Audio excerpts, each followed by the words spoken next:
열왕기하 20장 구약성경 597면입니다. 열왕기하 20장 1절부터 7절 말씀 찾으셨으면 우리 교독합니다. 그때 히스기야가 병들어 죽게 되매 아모스의 아들 선지자 이사야가 그에게 나와서 그에게 이르되 여호와의 말씀이 너는 집을 정리하라. 내가 죽고 살지 못하리라 하셨나이다.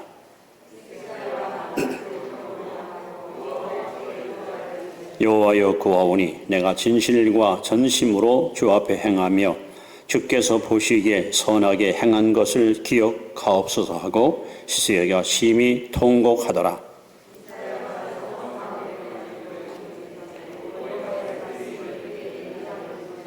너는 돌아와서 내 백성의 주권자 히스기야에게 이르기를 왕의 조상 다윗의 하나님 여호와의 말씀이 내가 내 기도를 들었고 내 눈물을 보았노라. 내가 너를 낫게 하리니 내가 3일 만에 여호와의 성전에 올라가겠고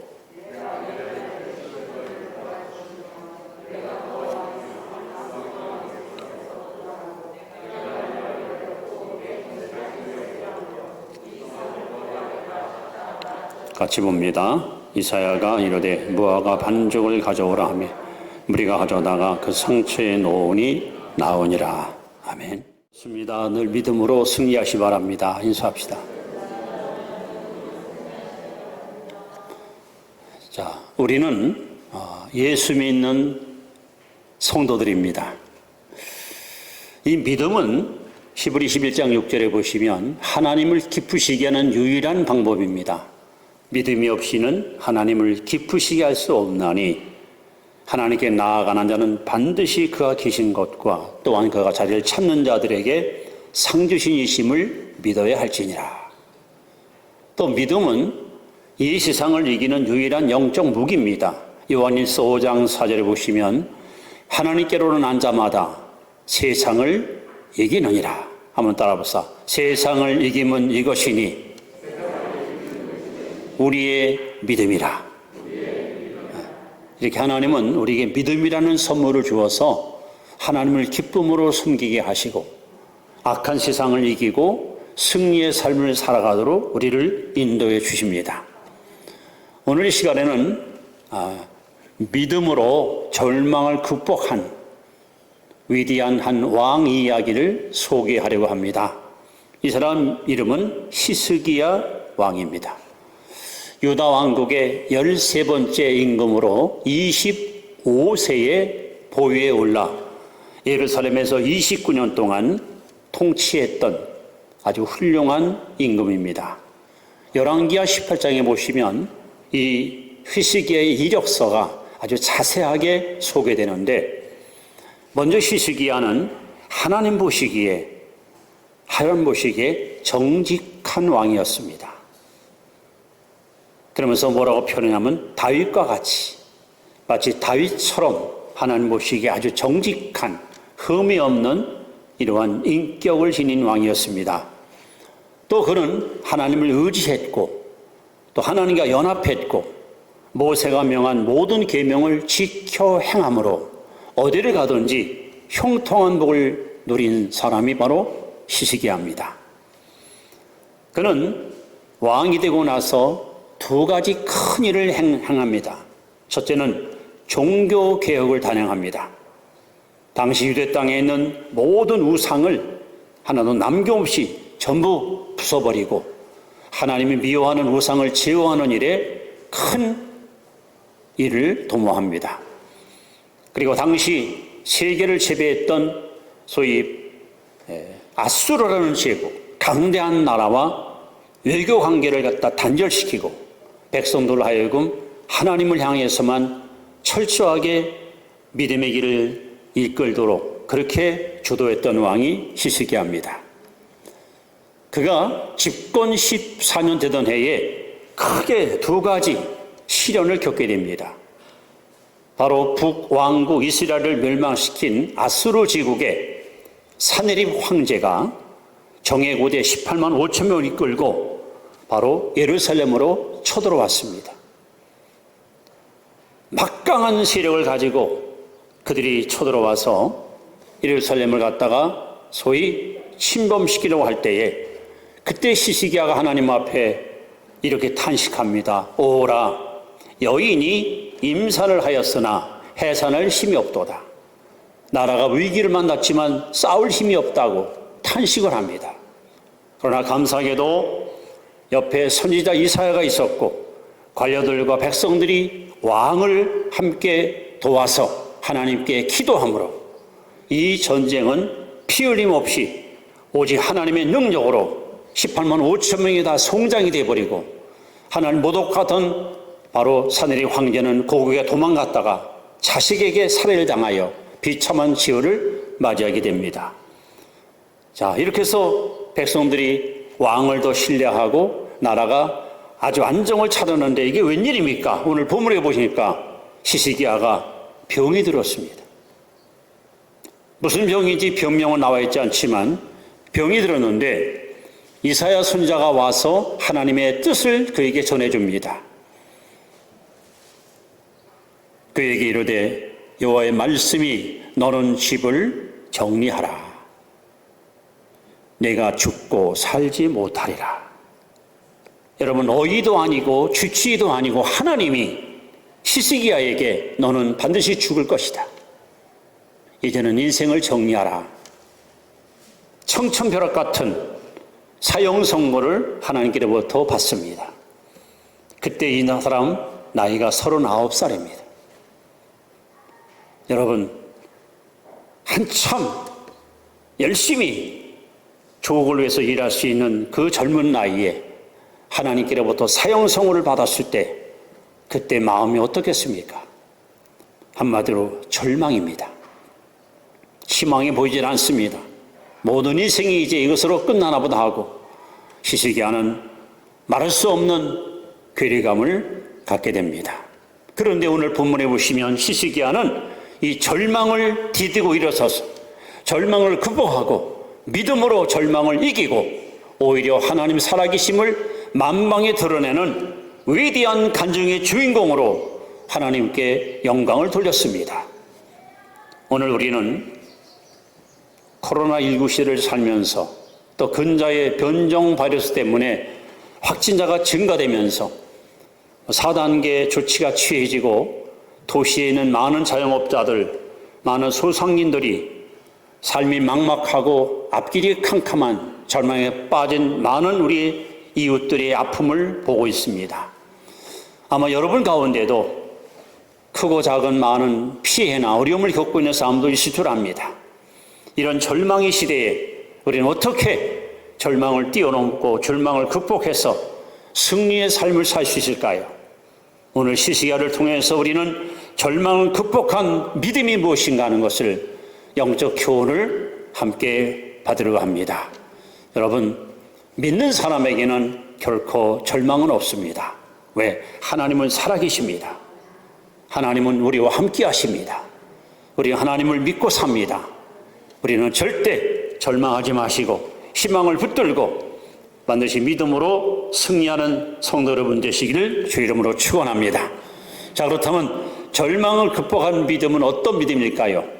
자, 첫 번째, 시시기야는 너는 죽으리라, 너는 반드시 죽을 것이다 하고 절망적인 소식을 접할 때 그는 거기서 포기하지 않습니다. 거기서 단념하지 않습니다. 그는 이 절망을 극복하는데 첫 번째 비결이 뭐냐? 오직 하나님만 의지하였습니다. 오직 하나님만 의지했다. 이것이 첫 번째 절망을 극복하는 극복의 비결입니다. 자, 열왕기하 18장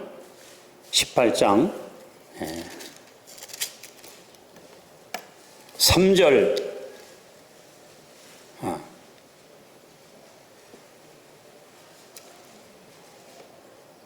5절 6절 말씀을 우리 한번 같이 읽습니다. 시작. 시스기야가 이스라엘 하나님 여호와를 의지하였는데 그의 전후 유다 여러 왕 중에 그러한 자가 없었으니 시스기야 곧 그가 여호와께 연합하여 그에게서 떠나지 아니하고 여호와께서 모세에게 명령하신 계명을 지켰더라. 자, 여기 보면 시스기야를 어떻게 평하느냐? 그가 하나님을 의지했다 그랬습니다. 그런데 역대 왕 중에 전에도 후에도 이런 사람이 없었다는 거예요.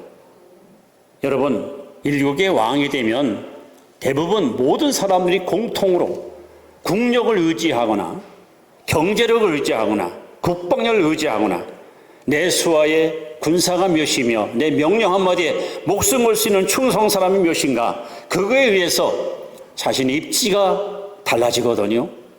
그런데 시스기야는 결코 국력도 의지하지 않았습니다. 경제력, 국방력 의지하지 않았습니다. 그는 오직 살아계신 만군의 야훼 하나님을 의지했습니다. 그런데 성경은 이렇게 증언합니다. 유다 여러 왕 중에 과거에도 이런 왕이 없었고 후에도 이런 왕이 없었다는 겁니다. 철두철미한 신본주의 신앙. 여러분들은 어려움 당할 때에 누구를 의지하십니까? 여러분은 절망을 처할 때 무엇을 여러분 바라보십니까? 시스기야는 오직 하나님만 철저하게 의지하는 신본주의 신앙의 사람이었습니다. 잠언 3장 5절 6절에 보시면 너는 마음을 다하여 여호와를 신뢰하고 내 명철을 의지하지 말라. 너는 범사에 그를 인정하라. 그리하면 내 길을 지도하시리라. 여러분, 마음을 다하여 하나님을 신뢰하십시오. 마음을 다하여 하나님을 의지하십시오. 또 이사야 26장 3절에 보시면 주께서 심재가 견고한 자를 평강에서 평강으로 지키시나니 이는 저가 여호와를 의뢰함이라. 하나님을 의지하는 자를 하나님께서 심지한 견고한 자 같다고 인정하고 계십니다. 더군다나 마가복음 10장 27절에 예수께서 말씀합니다. 사람이 할 수 없는 것을 하나님은 다 하실 수 있느니라. 여러분, 여호와께서 능치 못할 일이 있겠습니까? 그러므로 시스기야는 군사력, 경제력, 국방력 절대 의지하지 않습니다. 내가 의지하고 내가 바라보고 내가 정령 기댈 분은 오직 한 분, 하나님밖에 없다 하는 사실을 그는 깨달았습니다. 사무엘상 1장 6절에 보시면은 하나님은 우리를 죽이기도 하고 살리기도 하십니다. 우리를 가난케도 부하게도 하십니다. 우리를 낮추기도 높이기도 하십니다. 인간의 생사화복, 한 민족의 흥망성쇠를 주관하는 분은 오직 하나님밖에 없습니다. 여러분, 어떤 절망이 내게 다가와도, 어떤 절망이 우리 가정에 찾아와도 절대 사람이나 자신의 능력을 바라보고 의지하지 마시고 살아계신 하나님, 우리와 함께 하시는 만군의 여호와를 의지하는 시스기야와 같은 믿음의 삶을 사시기 바랍니다. 지금 우리에게 필요한 것, 이 시대에 진짜 필요한 것은 전지전능하신 하나님을 의지하는 믿음밖에 없습니다. 시편 121편에 시편 기자는 이렇게 고백합니다. 내가 산을 향하여 눈을 들여 나의 도움이 어디서 올고 나의 도움이 천지를 지으신 여호와에게서로다. 그렇습니다. 우리의 도움은 오직 하늘과 땅과 만물을 지으신 하나님밖에 없습니다. 시스기야는 너는 죽으리라 할 때 포기하지 않았습니다. 낙심하지 않았습니다. 이제 끝났구나 하고 자포자기하지 않았습니다. 하나님 살아계시잖아. 하나님 살아계시잖아. 그는 하나님을 의지했습니다.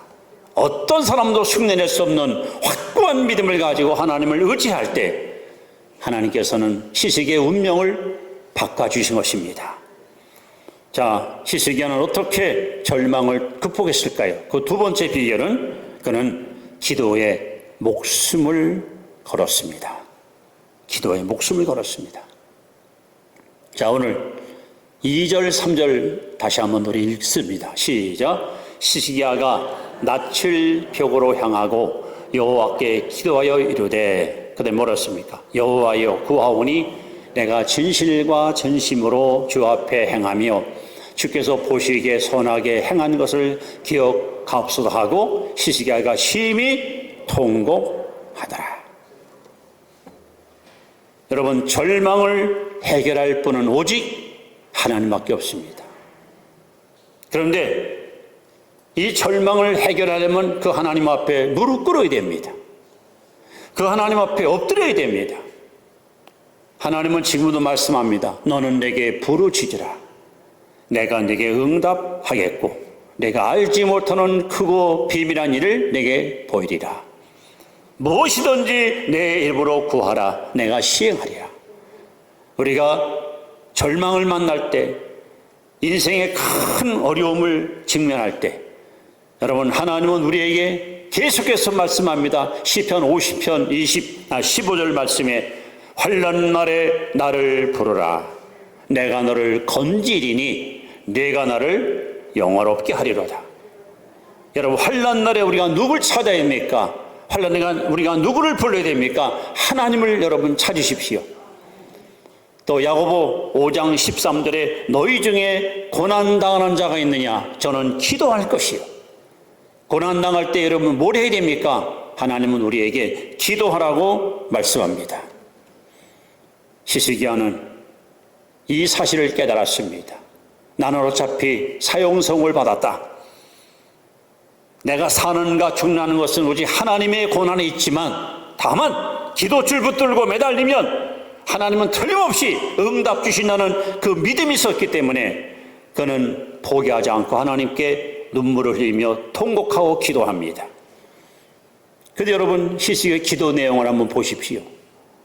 하나님 살려주세요. 제 나이가 39입니다. 더 살고 싶습니다. 하나님 전능하신 하나님 나 고쳐줘요. 그는 고쳐달라고 살려달라고 기도하지 않았습니다.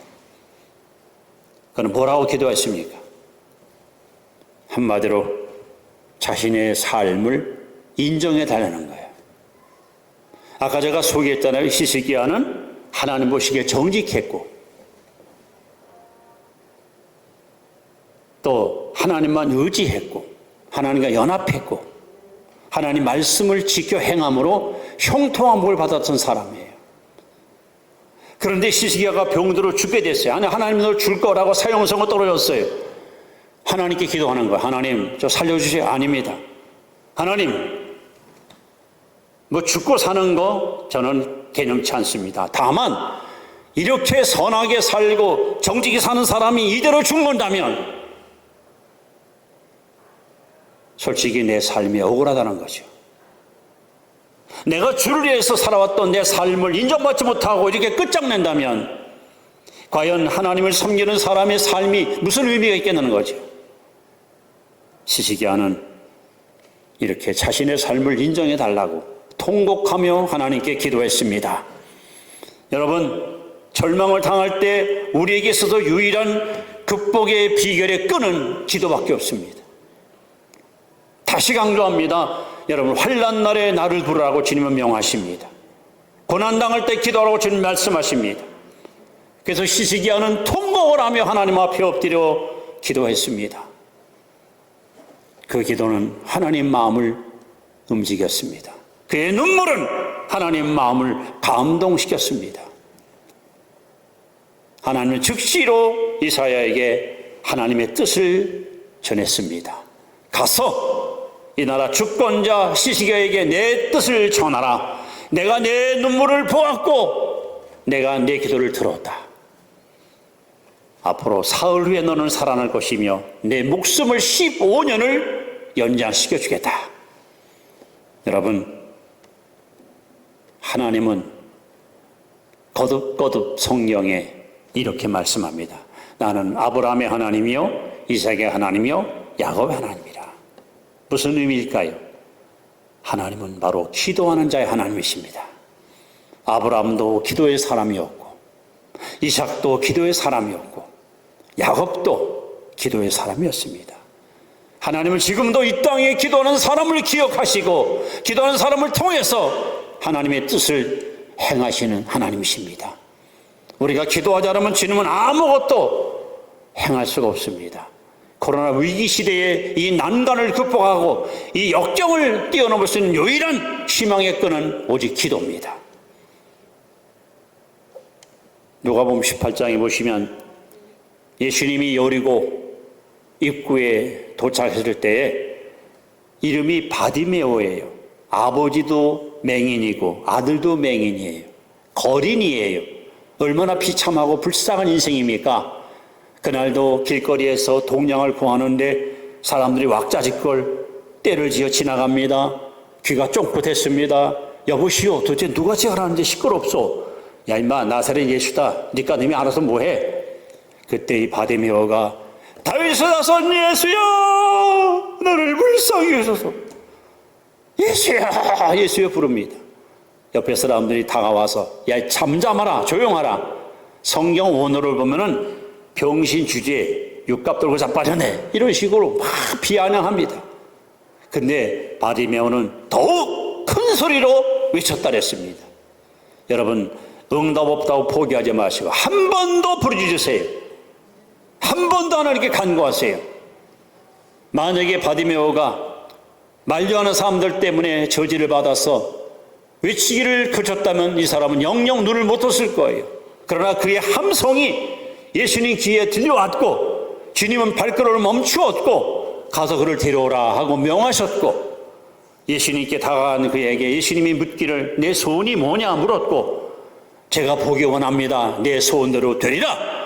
눈이 득시로 떠져서 바디메오는 이 땅에 태어나서 처음으로 본 얼굴이 바로 예수님의 얼굴입니다.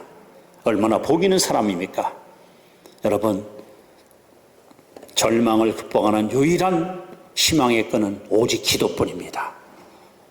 어려울 때, 힘들 때 포기하지 마시고 하나님께 여러분 간구하시면 하나님은 살아계셔서 우리 기도 들으시고 여러분이 처해 있는 모든 고통과 아픔을 치유하시고 제거하시고 우리를 하여금 승리의 삶을 살아가도록 평탄한 길로 이끌어 주실 것입니다. 자, 히스기야는 어떻게 절망을 극복했을까요? 첫째는 하나님을 온전히 의지했다 했습니다. 둘째는 목숨 걸고 하나님께 기도했다 했습니다. 세 번째는 그는 감당할 사명이 있었습니다. 감당할 사명. 자, 6절 말씀을 다 같이 봅니다. 시작. 내가 내 날에 15년을 더할 것이며 내가 너와 이 성을 아스루 왕의 손에서 구원하고 내가 나를 위하고 또 내 종 다윗을 위함으로 이 성을 보호하리라 하셨더라. 여러분, 39살 먹은 젊은 왕이 사형성을 받았는데 그의 눈물을 하나님이 보시고 기도를 응답하셔서 이제 15년을 목숨을 연장을 시킨다고 응답을 주셨습니다. 왜 그랬을까요? 할 일이 있기 때문에, 아직 사명이 있기 때문입니다. 하나님은 히스기야에게 예루살렘과 유다 민족을 네가 지켜라. 아직 때가 아니다. 할 일이 있다. 여러분, 오늘 여러분들이 이 시간까지 생명이 어떻게 붙어있는, 내가 지금 살아있다는 이유가 뭐예요? 사명이 남아있다는 거예요. 이 땅에서 할 일을 다 하면 하나님 우리를 영광의 나라로 데려갈 겁니다. 내가 나이가 90이 넘고 나이가 100살이 돼도 살아있다는 얘기는 아직도 이 땅에서 주를 위해서 할 일이 남아있기 때문에 하나님이 여러분의 생명을 지켜주고 계신 거예요. 아프리카 유명한 선교사였던 리빙스턴을 기억하십니까? 당시 밀림지대에 가서 복음 전할 때 식인종들이 이를 잡아먹으려고 수없이 쳐들어왔고 맹수의 습격을 수없이 받았고 여러 가지 풍토와 또 기후에 많은 고열을 당하면서 역경의 세월을 보냈습니다. 리빙스턴은 그럴 때마다 이렇게 외쳤습니다. 나는 사명이 다하기까지는 결코 죽지 않는다. 그렇습니다. 사명이 있는 한 하나님은 절대 우리 목숨을 거둬가지 않습니다. 만 5년 전으로 기억합니다. 2016년 1월 5일 날 아침 8시 50분이죠. 제 심장이 멈추고 영혼이 이탈돼서 하나님 천국문 앞에 제가 무릎 꿇고 손 들고 있는 모습이 확연히 지금도 기억납니다. 아무 의식도 없이 쓰러져서 막 입으로다가 막 뭐라고 부르짖는데 지금 기억나는 게 그거예요. 하나님, 사명이 있습니다. 할 일이 있습니다. 이대로 나는 인생 끝낼 수 없습니다. 그 기도가 생각납니다. 의식이 없이 쓰러진 상황 속에서도 사명을 붙들고 제가 죽는 건 원통하지 않습니다. 사명 감당 못하고 하나님의 뜻을 다 이루지 못하고 이대로 떠나는 것은 난 정말 억울합니다. 하나님. 그게 기도하던 것이 기억이 납니다. 그랬더니 하나님 천국문 앞에서 할 일이 아직도 있으니 마저 하고 오라고 저를 다시 이 땅으로 보내주셔서 저는 천국문 앞에서 빠꾸당한 퇴짜 맞은 인생입니다. 5년 전에 아마 사명을 다했으면 하나님이 와서 쉬어라 하고 저를 불렀을 텐데 아직도 이 땅에서 해야 할 중요한 하나님의 거룩한 일이 남아있기 때문에 하나님이 저의 생명을 이렇게 붙들어 주시고 늘 지금도 덤으로 사는 인생이다 생각하고 늘 제 가슴에 손 얹고 늘 기도하며 매일매일 그렇게 조심스럽게 하나님을 의지하고 살아가고 있습니다. 여러분, 빌립보 2장 13절에 보시면 너희 안에 행하시는 하나님이시니 너희를 소원으로 행하신다. 하나님은 우리 각 사람 마음속에다가 하나님의 소원을 갖다 심어주시고 내가 너를 이 땅에 보낸 이유가 이것 때문이야. 난 너를 통해서 이 이루기 원해. 나는 너를 통해 이 뜻을 성취하기 원해. 여러분, 우리는 다 사명을 갖고 이 땅에 왔고 사명을 가지고 이 자리에 왔습니다. 여러분, 사명이 뭐예요? 사도 바울은 사도행전 20장 24절에 사명에 대해서 이렇게 고백합니다. 나의 달려갈 길과 주 예수께 받은 사명 곧 이 은혜의 복음을 증거한 일을 마치려 하면은 내 생명을 조금도 귀한 것으로 여기지 아니하노라. 사명이 뭐예요? 목숨보다 귀한 것이 사명입니다. 목숨보다 귀한 것이 사명입니다. 그래서 하나님은 저와 여러분들이 사명이 있기 때문에 그 사명을 우리가 이루기 위해서 오늘까지 우리 땅에 생존하게 하셨고 여러분을 붙들고 계시고 이끌고 계십니다. 하나님이 시스기야를 다시 살려서 15년 목숨을 연장시킨 것은 이스라엘 민족 즉 유다 백성과 예루살렘을 지키고 보호하라고. 그래서 하나님이 이 생명을 걷어가지 않고 다시 환원하여 이 막중한 사명을 그에게 맡겼기 때문에 그래서 시스기야는 다시 새 생명을 얻게 된 것입니다. 우리는 지금 평생 겪어보지 못했던 많은 어려움을 매일매일 겪으며 살아갑니다. 정말 절망이라는 반갑다는 손님이 불청객으로 찾아와서 여러분의 삶의 의욕을 꺾어버리고 희망을 앗아가는 일들이 매일같이 우리에게 도전장으로 다가오고 있습니다. 저 덴마크의 유명한 실존 철학자인 키엘 케골이라는 사람이 쓴 죽음에 이르는 병이라는 책에 보면은